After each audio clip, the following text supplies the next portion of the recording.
సూర్యకిరణాలు పడే ఒక అడవిలో ఒక చిన్న ఎలుక తన ముక్కుపై పరిగెత్తడంతో ఒక శక్తివంతమైన సింహం నిద్ర నుండి మేల్కొంది.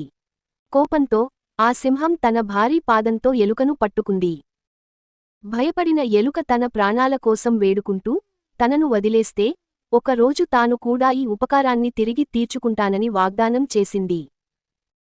తనంతటి చిన్న జీవి తనకు ఎప్పుడైనా సహాయం చేయగలదనే ఆలోచనకు నవ్వుకుని ఆ గొప్ప సింహం దయతో ఎలుకను విడిచిపెట్టింది. కొంతకాలం తర్వాత ఆ సింహం అడవిలో తిరుగుతున్నప్పుడు ఒక వేటగాడి దట్టమైన తాడు వలలో చిక్కుకుంది. దాని భయంకరమైన గర్జనలు చెట్ల గుండా ప్రతిధ్వనించాయి. ఆ శబ్దం చిన్న ఎలుకను ఆ ప్రదేశానికి రప్పించింది.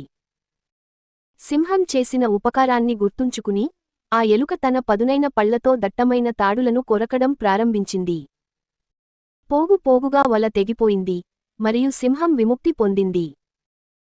చిన్న స్నేహితులు కూడా గొప్ప సహాయం చేయగలరని సింహం గ్రహించింది మరియు ఆ రెండూ ఊహించని స్నేహితులుగా మారాయి.